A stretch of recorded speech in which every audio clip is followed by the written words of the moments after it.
Yoshlar. Kerakli paytda yoshlar.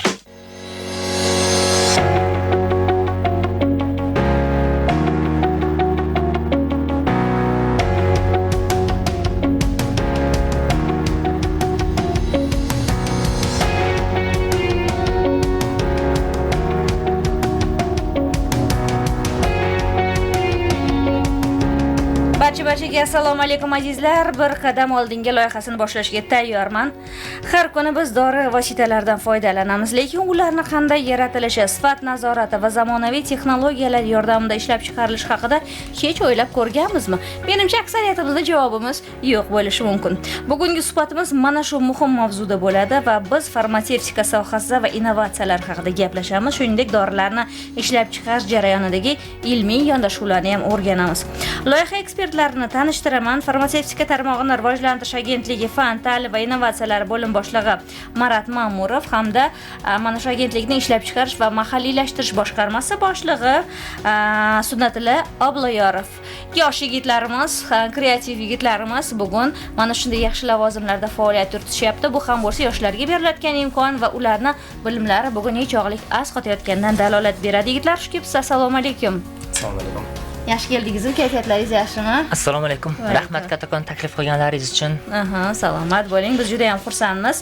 Azizlar, mutaxassislarga mabodo savollaringiz bo'lsa, telefonlarimiz yoqib turibdi. Murojaat qilishingiz mumkin bo'ladi. Umid qilamizki, studiyamiz mehmonlari muxlislarimizga bu jarayonni sodda, tushunarli va qiziqarli tarzda yetkazib berishadi. Biz esa savollarni Marat aka sizdan boshlar ekanmiz. Bugungi kunda farmatsevtika sohasida ilm-fan va innovatsiyalar qanday o'zgarishlarga olib kelmoqda? Savol uchun rahmat kattakon. Albatta bugungi kunda ayniqsa farmatsevtika sohasida ilm-fanga, innovatsiyalarga, yangi dorilarni kashf qilishga bo'lgan e'tibor ancha ortdi. Buni debojasida o'sha Covid vaqtidagi taqchillikni masalan men aytishim mumkin. O'sha vaqtda hamma tushunib yetdiki, dorilarni ishlab chiqarilishi, kashf qilishi har bir davlatda o'zida bo'lishi kerak ekan. Bundan tashqari yurtimizda olib borilayotgan sa'y harakatlar shuni ko'rsatyapti. Masalan, aytaylik, mana shu yil mart oyining 5-sanasida hurmatli prezidentimizning farmoni imzolandi, 35-sonli farmon. Bunda o'sha Milliy biofarmatsevtika ilmiy tadqiqot instituti tashkil qilindi. Bu ilmiy tadqiqot jarayoni uchun qo'yilgan eng katta qadamlardan biri. Bundan tashqari farmatsevtika texnika universitetini Ibn Sino maktablari bilan integratsiyasini yo'lga qo'yish bu kadrlar tayyorlash sohasidagi nima deydi? Eng katta qadam desak bo'ladi. Juda ham yaxshi. Sunnatilla aka, dori vositalarini ishlab chiqarishda xalqaro standartlarga moslashish jarayoni qanday kechyapti? Keling, muxlislarimizga shu haqida ham ma'lumot bersangiz. Assalomu alaykum. Taklif uchun rahmat. Minnatdormiz. Savol ham juda ham o'rinli savol bo'ldi, chunki xalqaro standartlar deganda nima desa bo'ladi? Bizda ishlab chiqarilayotgan mahsulotlarning dunyo bozoridagi o'rni qanaqa, u talablarga javob beradimi degan savol tug'iladi. Bunga javob sifatida nimani aytishimiz mumkin? O'zbekiston Respublikasining 2022-yilda imzolangan 55-sonli farmoniga muvofiq hozirgi kunda mahalliy ishlab chiqariladigan dori vositalari uchun GMP standartlari bo'lishi shart. GMP standartlariga ega bo'lmagan korxonalar uchun dori vositalarini ishlab chiqarish taqiqlanadi.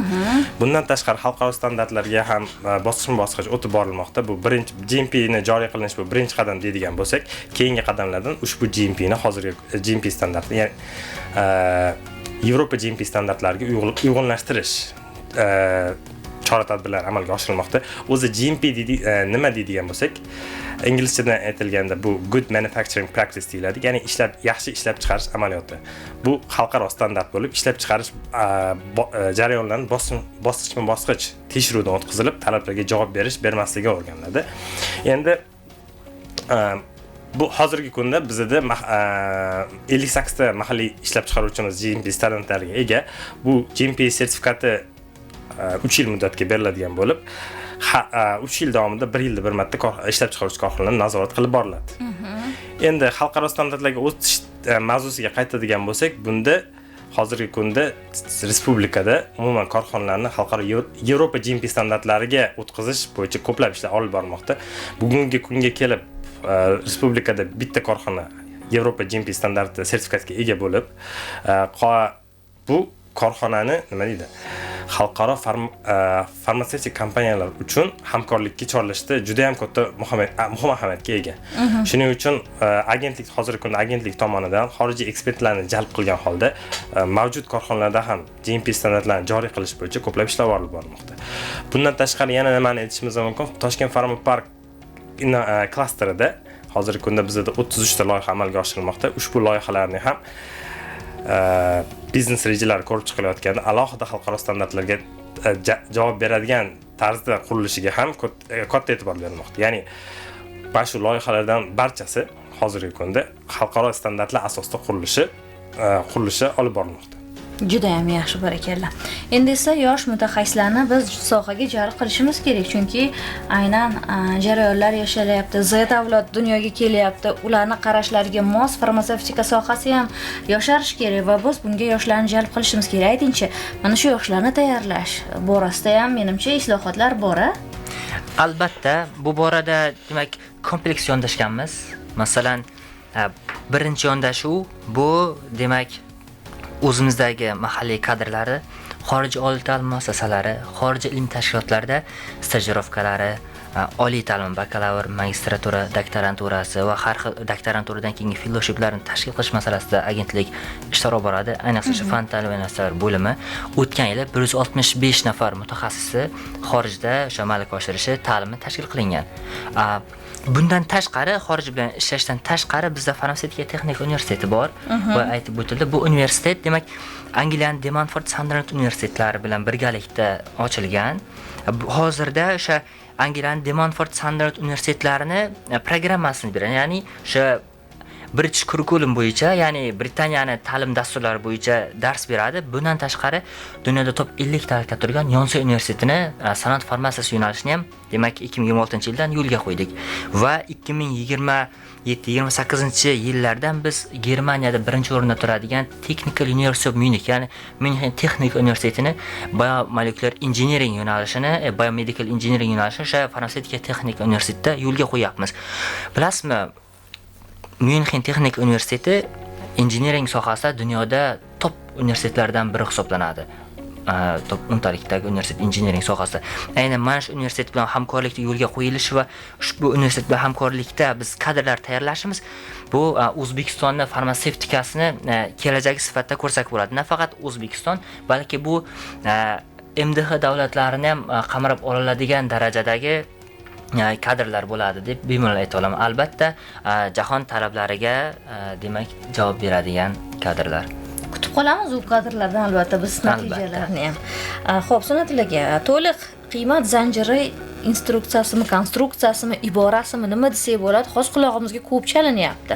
Ko'pchilik ikkilanadi. Nima o'zi bu? Nimani anglatadi? Oddiy tinglovchi buni tushunishi uchun qanaqa bir izoh bera olasiz? To'liq qiymat zanjiri to'g'ri, hozir sanoatda ishlab chiqarish bo'lgan sohalarning barchasida to'liq qiymat zanjiri yoki to'liq qiymat zanjiriga katta e'tibor berilmoqda. Bu to'liq qiymat zanjiri nima deydigan bo'lsak, bunda mahsulotni xomashiyasidan tortib, ya'ni boshlang'ich eng birinchi tarkibiy qismdan tortib tayyor mahsulotgacha tayyor bo'lguncha oladigan zanjirni to'liq qiymat zanjiri deyishimiz mumkin. Farmatsevtika sohasida hozir to'liq qiymat zanjiri asosida ishlab chiqariladigan mahsulotlarimiz turi kam. Bu lekin nafaqat O'zbekistonga tegishli, chunki bu butun dunyodagi bor vaziyat hisoblanadi.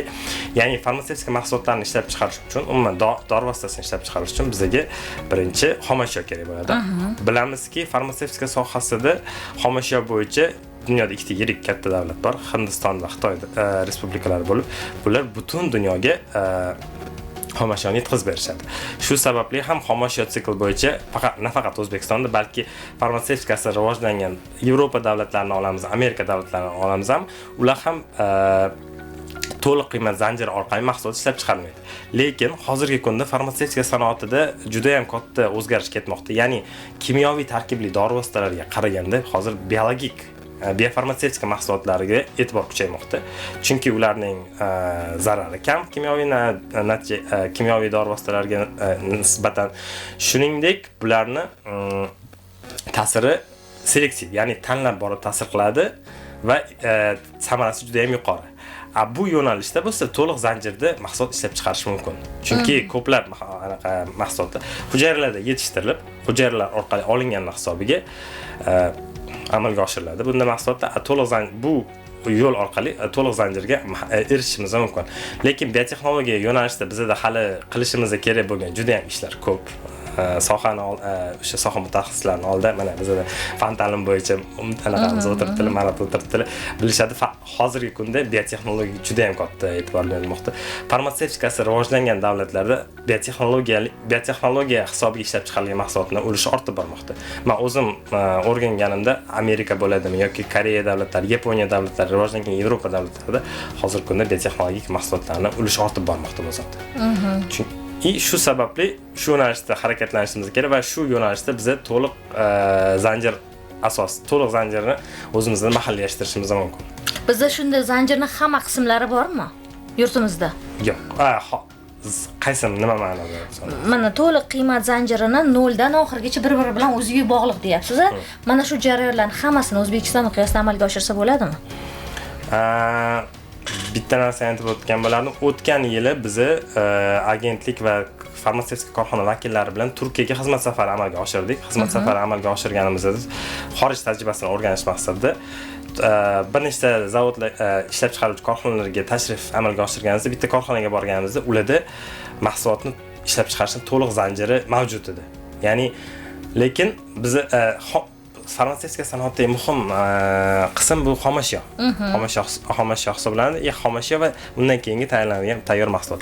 Bular birinchi ko'rsatishgan, berishgan ma'lumotlarda ularda bir 60 ga yaqin xomashyoni ishlab chiqarish imkoniyati mavjud. Lekin hozirgi kunga kelib bular 60 ga yaqin turdagi mahsulotni ishlab chiqarishmaydi. Nima sababdan deb qiziqib so'raganimizda bizga aytishdiki, bu iqtisodiy jihatdan xomashyoni ishlab chiqarish o'zini oqlamayapti. Chunki aytib o'tganda Xitoy Hindistondan xuddi shu xomashyoni arzon narxda yetkazib berish hisobiga haligi ishlab chiqaruvchi korxonalarning o'zlari ham xomashyoni import qilgan holda texnologik jarayonlarga ko'proq e'tibor qarashgan, ya'ni dori turlarini ishlab chiqarishga. Shuning uchun aytgan bo'lardimki, kimyoviy tarkibga ega bo'lgan dori vositalarning to'liq zanjirini qilish hozirgi kunda iqtisodiy jihatdan o'zini oqlamaydi. Bu xorij butun dunyo tajribasi desa ham bo'ladi. Ya'ni o'zida bo'lib turgan bo'lsa ham shunaqa bular o'tishdimi? Biz bu yo'nalishda harakatlanishni bilmadim. Iqtisodiy oqlamasi foydasi yo'q. Lekin biotexnologik preparatlarda bu o'zini oqlaydi. Biotexnologik yo'nalishda hozir harakatlanish boshlangan. Qaysi preparatlar kiradi bu yo'nalishga? Biotexnologikka. Biotexnologik preparatlarga masalan hozirgi kunda onkologik preparatlarning ko'p qismi biologik kelib chiqishga ega bo'lib, chunki hamma biladi, onkologiya bo'ladigan bo'lsa kimyoviy anaqa olish kerak, bu kimyoterapiyasini olish kerak, bunda ko'plab dorilar qilinadi va o'ziga yarasha zararlari bor. Bunda butun odamzod xabari bor. Shuning uchun hozirgi kunda onkologiya yo'nalishidagi dorilar ko'proq biotexnologik preparatlarga o'tib borilmoqda. Buni o'ylaymanki, yaqin kelajaklarda yo'lga qo'yishimiz mumkin. Shu aytib o'tganlaridek bizda xorij standartlari asosida hozir ta'lim yo'lga qo'yilgan. Bundan tashqari chet ellik farmatsevtika korxonalarini ham O'zbekistonda bir nechta loyihalar amalga oshirilmoqda. Bu bosqichma-bosqich bu natijalarga ham erishamiz deb o'ylayman. Albatta kutamiz mana shunday natijalarni, chunki bemorlar soni qancha kam bo'lsa, baribir dorilar ulush ishlab chiqarishi kompaniyalar uchun yaxshidir, lekin inson salomatligi uchun biz qanchalik dorilarimiz inson organizmiga ta'siri ham kuchli, ham zararsiz bo'lsa, bundan faqatgina manfaatdor bo'lamiz. Endi mana yana bitta terminga kelyapmiz, bu ham bo'lsa texnologiyalar transferi. Tobora o'sha bizning muxlislarimizni, tinglovchilarimiz, yurtimiz ahlini mana shu terminlar qamrab olyapti. Aytingchi, nima degan tushuncha bu? Nimani tushunishimiz kerak? Amalda bu jarayon qanday ishlaydi? Demak, texnologiya transferi bu, aytaylik, bir nuqtada joriy qilingan texnologiyalarni boshqa nuqtada joriy qilish. Masalan, bunga misol qilib, demak, Sunnat akam aytganday, qaysidir korxona ishlab chiqarishni yo'lga qo'ygan. Aytaylik, Turkiyadagi korxona qanaqadir dorini ishlab chiqaryapti. O'sha ishlab chiqarishni O'zbekistonda joriy qiladigan bo'lsak, bu ular foydalangan texnologiyamiz foydalanamiz. Demak, tizimlardan foydalanamiz. Bu o'sha texnologiya transferi deyiladi. Ya'ni, o'sha oldin yo'lga qo'yilgan boshqa joydagi texnologiyani Tetigi bilan ko'chirib yoqib kelamiz. Shanaqa. Endi texnologiyalar transferi degan narsa hozir trendga chiqdi. Nega trendga chiqdi degan savol ham ko'tariladi. Chunki mana bu bizda bilasiz original dori vositalari bor, generik dori vositalari bor. Biosimilarlar degan terminlar chiqib keldi biotexnologik preparatlarda.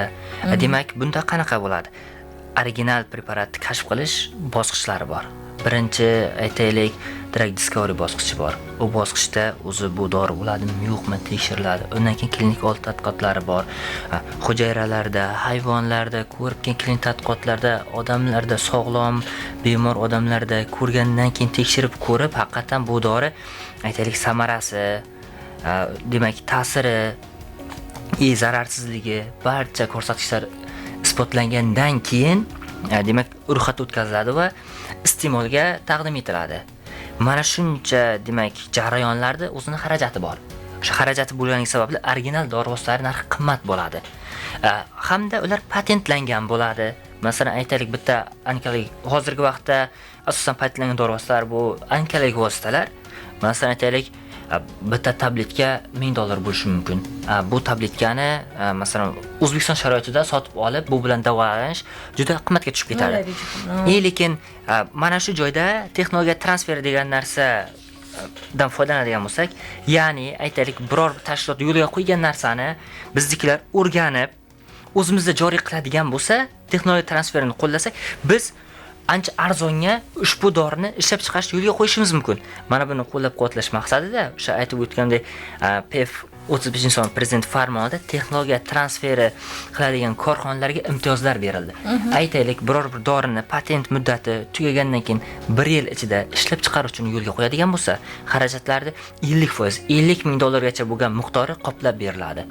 Agarda ilmiy tadqiqot qiladigan bo'lsa, masalan, aytaylik, murakkab dori tadqiqot qilish kerak. Tadqiqot qiladigan bo'lsa, $100,000 gacha bo'lgan qismi davlat byudjeti mablag'lari tomonidan qoplab beriladi. Texnologiya transfer qiladigan, masalan, siz farmatsevt korxonangiz bor sizda, o'sha korxonangizda yangi dorini patent tugayapti, o'zida ishlab chiqarish yo'lga qo'yadigan bo'lsangiz, 1 yil ichida siz o'sha $100,000 gacha bo'lgan xarajatingiz qoplab beriladi. Ya'ni bu nima beradi? Bu arzon sifatli dori vosita ishlab chiqarish yo'lga qo'yishni beradi bizga. Chunki o'sha texnologiya boshida tasdiqlangan, o'zi bor, tasdiqdan o'tgan, chunki qancha testlardan o'tgan-ku, o'sha narsani joriy qilish. Mana bu texnologiya transferi. Juda ham yaxshi. Demak, amalda qanday ishlashini bilib oldik azizlar. O'zi bu tushuncha nima ekanligi haqida ham, demak, mana mutaxassisimiz yordamida xabarga ega bo'ldik. Endi albatta, mana mahalliy ishlab chiqarish hajmini oshirishimiz kerak. Buning uchun bugun amaliy choralar ko'rilyaptimi? Amaliy choralar nimalardan iborat? Juda ham o'rinli savol. Ya'ni farmatsevtika sanoatini rivojlantirish uchun mahalliy ishlab chiqarish hajmini oshirish qanaqa bitta rol o'taydigan bo'lsangiz, bu bir-biri bilan bevosita bog'liq. Endi mahalliy ishlab chiqarishni ochirish uchun bizda juda ham ko'plab yo'nalishlar mavjud. Birinchidan, o'zimizda ishlab chiqarilmaydigan dorilarning mahalliylashtirish orqali ishlab chiqarish hajmini oshirishimiz mumkin. Bilamizki, ma'lum bir turdagi dorilarni bizda faqat import qilinadi. O'sha dorilarni o'zimizda ishlab chiqarishni yo'lga qo'yish orqali mahalliy ishlab chiqarish hajmini oshirish, ya'ni mahsulotlarni mahalliylashtirish. Mahalliylashtirish bu bir necha usulda amalga oshirish mumkin. Hozir hamkasbim aytib o'tgandek, bu texnologiya transferi orqali, ya'ni texnologiyani boshqa mavjud bor korxonadan ko'chirib olib kelish orqali, o'zimizda o'sha texnologiyani olib kelishdan ishlab chiqarish boshlash orqali yangi dorilarni o'zimizda ishlab chiqarish boshlanadi. Bu orqali agentlik tomonidan doimiy tahlillar o'tkazib boriladi, mahalliy korxonalar bilan hamkorlikda ishlanadi, ya'ni importi yuqori bo'lgan dori vositalari bo'yicha mahalliy ishlab chiqaruvchi korxonalarga tavsiyalar beriladi, ya'ni agentlik o'rganishiga ko'ra mana bu dorilarni ishlab chiqarish O'zbekistonda importi yuqori. Biz shuni mahalliylashtirish kerak. Mahalliylashtirish bo'lsak, bu bizda valyuta tejab qolish va ikkinchidan xuddi shu dori vositalarini o'zimizda ishlab chiqarishni yo'lga qo'yishga ega bo'lamiz. Bu nimaga kerak degan bo'lsak, Covid vaqtida hal etib o'tganlaridek, o'zingda yo'q, olamda yo'q iborasi yoki juda qimmat. Ya'ni biron bir fojia bo'ladigan bo'lsa, davlatlar avvalo o'zini aholisi uchun dori vositalarini taqsimlaydi, undan ortganini xorijga berish mumkin. Shu sababli mahalliylashtirish juda ham muhim ahamiyatga ega. Bundan tashqari, texnologiya transferidan tashqari shartnoma asosida ishlab chiqarishni yo'lga qo'yish orqali ham mahalliy ishlab chiqarishni hajmini oshirishimiz mumkin. Bu qanaqa ishlaydi desak, xalqaro o'z o'rniga ega bo'lgan brend mahsulotlarni mahalliy korxona bazasida ishlab chiqarishni yo'lga qo'yish. Masalan, bilamizki, nimani misol keltirishimiz mumkin? Masalan, Coca-Cola ichimligini oladigan bo'lsak, xorijiy brend o'z o'rniga ega, butun dunyo bozorida ega, lekin O'zbekistonda shu mahsulotni ishlab chiqarish mahalliylashtirilgan. Xuddi shunga o'xshab dorilarni ham ko'pchilik biladigan, xalqaro brend asosida biladigan dori vositalarini O'zbekistonda ishlab chiqarish orqali mahalliy ishlab chiqarish hajmini oshirish mumkin. Bunga talablar endi bu o'zini-o'zi tez bo'lib qolmaydi, chunki yirik farmatsevtika korxonalari ham o'zini sifatini ta'minlash uchun birinchi mahalliy ishlab chiqaruvchi korxonalarni o'rganishadi. Yana xalqaro standartlar mavzusiga qaytib kelamiz. Agar ularda xalqaro standartlar bo'ladigan bo'lsa, ular o'zini dorisini shu yerda ishlab chiqarish boshlashadi. Hali aytgandek, hozirgi kunda Yevropa GMP standartiga ega bo'lgan bitta korxona faoliyat yuritmoqda. Bu ko'plab xorijiy brendlarni o'ziga jalb qilishga ulgurdi. Demak, bu raqobatga emas, aynan birlashishga xizmat qilar ekan. Xuddi shunday. Ya'ni xorijiy brendlarni olib kelib O'zbekistonda ishlab chiqarish orqali ham yirik kompaniya bu yerdan foyda ko'radi, ya'ni logistik xarajatlardan ham, mahalliy korxona ham bu yerda foyda bo'ladi, chunki u xalqqa bozorda o'z o'rniga ega bo'lgan mahsulotni ishlab chiqarib beradi. U yangi mahsulot yaratib, uni sotuvini yo'lga qo'yish muammolari bilan duch kelmaydi. Shu orqali mahalliylashtirish ham bu siz aytib o'tgandek, ikkita tomon uchun ham manfaatli kelishuv hisoblanadi. Bundan tashqari mahalliy ishlab chiqarishni oshirish uchun xorijiy kompaniyalarni bu yerga jalb qilish orqali ko'plab hozirgi kunda bizda respublika bo'yicha 60 dan ortiq investitsion loyihalar amalga oshirilmoqda. Bular orqali o'sha xorijiy kompaniyalar O'zbekistonda o'z ishlab chiqarish korxonalarini qurishmoqchi.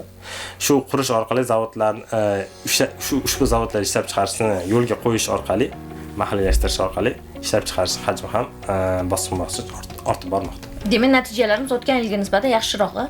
Ishlab chiqarish ko'rsatkichlariga keladigan bo'lsak, 2024-yilda mahalliy ishlab chiqarilgan mahsulotlarning hajmi 5 trillion atrofida bo'lgan bo'lsa, 2025-yil bu ko'rsatkich 703 trillion so'mni tashkil etdi. Bu juda ham katta o'sish. O'ylaymanki, bu shu tarzda davom etadi va yildan yilga farmatsevtika mahsulotlar endi aytishimiz mumkin, mahsulot ko'paygani bu kasallik ko'paygani deyishingiz mumkin. Lekin bizni nima desa bo'ladi?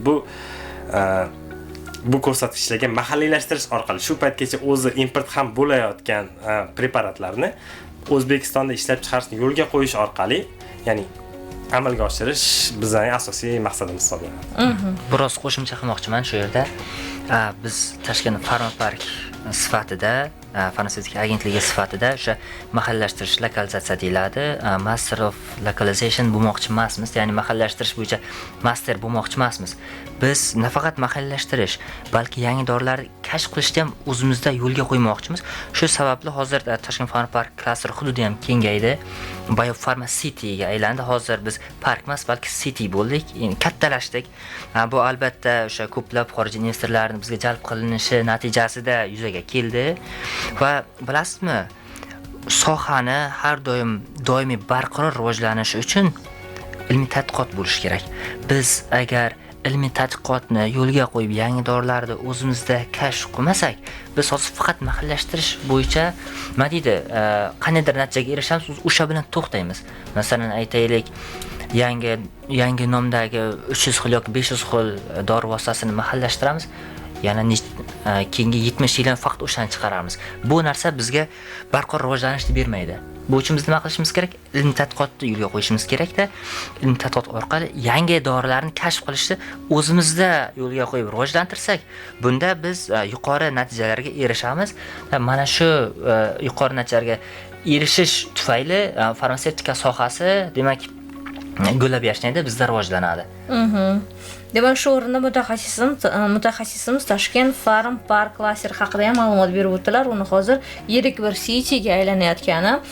Bilmadim, quvonish kerakmi bundan? Investorlar jalb qilinyapti, dori ishlab chiqarish hajmi kengayapti va bu aynan mahalliy lokalizatsiya jarayonlari hisobidan bo'layotgani. Plus, lekin dorilar ko'pligi albatta Yo'q, o'zi dorilar allaqachon ko'p edi. Masalan, hozir aytaylik, mahalliylashtirish yoki yangi investorlarning kelishi bu bizda dorilarni ko'payishi emas, balki chetdan kirib keladigan dorilarni o'zimizda ishlab chiqarish yo'lga qo'yilishiga sabab bo'ladi. Undan tashqari hozir klaster haqida gapirdik. Bu Toshkent Farm-park klaster o'zi 3 ta zonadan iborat, 3 xil hudud. Birinchi hudud texnopark zonasi bor, undan keyin sanoat zonasi bor, undan keyin nima deydi? Maishiy zona bor, turar joylar.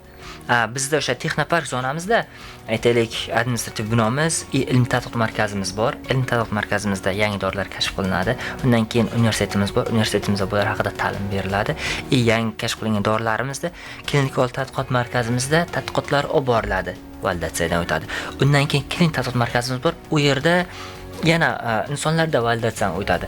Validatsiyadan o'tib to'liq qiymat zanjirida keyin ishlab chiqarishga beriladi sanoat zonasiga. Sanoat zonasi tomonidan demak ishlab chiqarish yo'lga qo'yilib, demak mahsulot bozorga kiradi. Shunaqa. Bundan tashqari klasterimiz bitta esdan chiqdi bu genom markazimiz. Bu genom markazi dorilarni kashf qilishi boshlanadigan nuqta desam bo'ladi. Bu yerda demak sun'iy intellekt yordamida va next generation sequencing deyiladi. Keyingi avlod sequencing nima deyiladi o'zbekchasi? Qisqasi next generation sequencing bilan odam genlarini o'rganib turib nima deydi? Tanlab ta'sir qiladigan dorilarni kashf qilishga bu debocha, o'shanga yo'l ochadi. Ya'ni masalan aytaylik, personallashtirilgan tibbiyotda o'zbekchasi ko'p ingliz tilida nima qilamiz? O'shanga biroz qiyin bo'lyapti. Shaxsiylashtirilgan tibbiyot yoki individual tibbiyot deyishimiz mumkin. Individual tanlab ta'sir qiluvchi dori vositalarini kashf qilish bosqichi aynan o'sha genom markazidan boshlanadi. Bu joyda demak o'sha next generation sequencing qilinadi, genlar o'rganiladi. Ular o'rganilgandan keyin shunga qarab demak yangi dori vositalari kashf qilinadi. Muhimi bizga mana shunday bir iste'dodli kadrlar yetishib bersin. Mana shu sharoitlardan foydalanadigan, mana shu binolarda maza qilib ishlaydigan va tadqiqotlarni go'zal natijalar bilan yurtdoshlarimizni xursand qiladi. Nimadir demoqchi edingizsa? Yana bir qo'shimcha qilmoqchi edim. Siz aytgan to'g'ri anaqa e'tibor berib o'tdingiz. Shuncha dori ishlab chiqarilsa qanaqa nima bo'ladi? Bu odamlar dori bilan qilish nima deydi, boqish kerakmi? Shunaqa shuncha paydo bo'lib qolishi mumkin. Yana bitta qo'shimcha aytib o'tgan bo'lardim. O'zbekiston geografik jihatdan juda ham zo'r joylashgan, Markaziy Osiyoning o'rtasida. Biza hozirgi atrofimizdagi qo'shni davlatlarni oladigan bo'lsak, hozirgi kunda O'zbekistonda farmatsevtika juda ham tez sur'atlarda rivojlanyapti. Bu o'z navbatida xorijiy investorlarning kelish sabablaridan bittasi ham, agar O'zbekistonda ishlab chiqarishni tashkil qiladigan bo'lsam yoki pul aytib o'tganda yangi dorilarni O'zbekistonda yo'lga qo'yadigan bo'lsa ishlab chiqarishni, bu xorijiy qo'shni davlatlarga eksport ham imkoniyati oshadi. Ya'ni xalqaro brend, o'z o'rniga ega bo'lgan brend O'zbekistonda ishlab chiqarishdan maqsad nafaqat O'zbekiston bozori. Birinchi o'rinda bu O'rta Osiyo bozori. O'zbekistonning aholisi bilamiz hozir 38 milliondir, lekin bu yirik farmatsevtika korxonalari uchun bu juda ham nima deydi? Investitsiya uchun jozibadorligi unaqa yuqori emas. Lekin ularning O'zbekistonni tanlashlaridan sabab maqsad kamida O'rta Osiyo, undan tashqari sobiq MDH davlatlari. Bu yerda aholi 300 millionga yetadi. Bu ya'ni O'zbekistonni farmatsevtika markaziga aylantirish mana shu ushbu O'rta Osiyo davlatlari o'rtasida, MDH davlatlari o'rtasida farmatsevtika markaziga aylantirish bu bizning maqsadlarimizdan biri. Chunki sobiq MDH davlatlarida farmatsevtikasi yaxshi rivojlangan davlatlarni aytadigan bo'lsak, O'zbekistondan yaxshiroq rivojlangan sifatida Rossiya va Ukrainani olishimiz mumkin edi. Endi hozir u yerdagi siyosiy vaziyatlar hisobiga farmatsevtikaga e'tibor pasaygan. Mana shu paytda bizni rivojlanishimiz uchun katta imkoniyat deb o'ylayman va bu sohada yetakchi, umuman farmatsevtika sohasida yetakchi davlatlardan biri bo'lishimizga yaqin kelajakda ishonaman. Albatta biz ham ishonamiz, chunki siz kerak. Kabi mutaxassislarimiz sa'y-harakatlari, mehnatlari albatta o'zini mevasini ko'rsatishi kerak. Endi menga Marat aka tezlik bilan mana shu mahalliy ilmiy ishlanmalar asosida yaratilayotgan dorilar bo'yicha eng so'nggi yangiliklarni aytsangiz, nimalardan iborat bo'lyapti? Demak, mahalliy ishlanmalar asosida yaratilayotgan yangi dorilar bizda ilmiy tadqiqot asosan endi tarixiy nuqtai nazardan qaraydigan bo'lsak, dori o'simliklarga borib taqaladi. Chunki bizda floramiz yaxshi rivojlangan, Sunnatullo akam aytgandek biz geografik jihatdan yaxshi joylashganmiz. Bizda 1000 ga yaqin dorivor o'simliklar mavjud. Bundan 700 ga yaqini demak o'sha dorivor o'simlikligi asoslangan va 100 ga yaqini molekulyar darajada o'rganilgan. Hozirgi vaqtda o'sha agentlik tizimida ilmiy tadqiqot institutlari bor. 3 ta ilmiy tadqiqot instituti. Bittasi eng yirigi bu Toshkent vaksina zaroratlari ilmiy tadqiqot instituti, undan keyin O'zbekiston kimyo farmatsevtika ilmiy tadqiqot instituti va Sharqobod ilmiy tadqiqot instituti. Ushbu 3 ta ilmiy tadqiqot institutlarimiz Koreyaning Panyo Techno Valley hamda Yonsei universitetlari bilan birgalikda O'zbekistondagi dorivor o'simliklar asosida yangi dorilar kashf qilish bo'yicha qo'shma ilmiy tadqiqot loyihalarini olib boryapti. Chunki o'sha koreyslar ham biladi, butun dunyo biladi, dorivor o'simliklardan olingan dori vositalarini zarari kam. Shu sababdan ham hozir tendensiyaga qaraydigan bo'lsak, original nima deydi? Kelib chiqishi tabiiy bo'lgan manbalardan olinadigan dori vositalariga bo'lgan talab ortib ketmoqda. Mana shu nuqtai nazardan hozir bizning ilmiy tadqiqot institutlarimiz yangi dorilar kashf qilish bo'yicha koreyslar bilan qo'shma ilmiy tadqiqot loyihalari olib bormoqda. Xo'p, Sunnatullo aka, aytingchi, tinglovchilarimizga dori vositalaridan to'g'ri, xavfsiz foydalanish bo'yicha qanday 3 ta aniq konkret tavsiya bera olasiz? Juda ham dolzarb masala. O'z tajribamdan kelib chiqib birinchi aytgan bo'lardimki, o'z-o'zini davolash bilan shug'ullanmaslik. Ya'ni mutaxassislarning fikrisiz to'g'ridan to'g'ri dorixonalarga borib, antibiotiklarni olib, antibiotiklardan foydalanish juda ham keng ommalashgan. Ya'ni odamlar antibiotikka oddiy holda qarab qolgan. Oxirgi o'rganishlar ham shuni ko'rsatadiki, O'zbekistonda import yuqori bo'lgan dori vositalari bo'yicha antibiotiklar top 10 talikka kiradi. 3-4 ta turdan antibiotik. Bu antibiotiklarning noratsional ishlatilishidan darak beradi. Keyingi tavsiya nima bo'lardiki, iloji boricha davolanishda dorini turini ko'plab dori turlaridan foydalanmaslik. Ya'ni bitta kasal uchun hozirgi kunda shunaqa holatlar 5, 6, 7 xil dorilardan odamlar ichishadi. Shu narsani ham nima deydi, mutaxassislar shifokor nazorati ostida amalga oshiriladigan bo'lsa, juda ham o'rinli bo'lardi. Undan keyingisi shifokor tomonidan berilgan tavsiyalar bo'yicha davolanish kursini oxirigacha yetkazish. Odamlarda bo'ladiki, davolash kursini 5 kun, 7 kun qilib belgilashadi, lekin bizda 2 kundan yaxshi bo'ladi. 2 kunda yaxshi bo'lib qoldim, bo'ldi, menga kerak emas deb. Bu nima zararli ta'siri bor deydigan bo'lsak, bu dori vositasi keyingi safar ta'sir qilmasligiga sabab bo'lishi mumkin. Ya'ni organizmda ushbu dori vositasida nisbatan rezistentlik yoki ko'pincha bu antibiotiklarga nisbatan qo'llaniladi. Agar paydo bo'ladigan bo'lsa, keyingi payt bu ta'sir, keyingi holatda bu ta'sir qilmasa, bu dozani yanada oshirishimizga to'g'ri keladi. Yoki o'sha tugallanmagan davolash kursi keyingi asoratlari juda ham yomon bo'ladi. Shuning uchun shu tavsiyalarni bergan bo'ladi. Minnatdormiz. Demak, bugungi suhbatimizda biz shuna narsani angladikki, farmatsevtika sohasi faqatgina dorilarni ishlab chiqarish bilan cheklanmaydi. Uni innovatsiyalar va yangi texnologiyalar orqali inson salomatligini himoya qilishga ham xizmat qilayotganini angladik va buni yigitlarimiz chiroyli ochib berishgan uchun ularga minnatdorlik bildiramiz va bugun vaqtlarini ayamasdan shuncha ishlar borligiga qaramasdan studiyamizga kelgan ekspertlarimiz Ma'murov Murod Jo'rabek o'g'li, farmatsevtika tarmog'ini rivojlantirish agentligi fan ta'lim va innovatsiyalar bo'lim boshlig'i hamda Sunnatullo Obloyorov ishlab chiqarish va mahalliylashtirish boshqarmasi boshlig'i, yosh yigitlarimiz, sizlarni yana kutamiz yoshlarda. Xush ko'rdik. Yanada yangiliklar bilan, yangi g'oyalar bilan bir qadam oldiga harakat qilishda davom etamiz. Salomat bo'ling. Rahmat, xushvaqt bo'ling.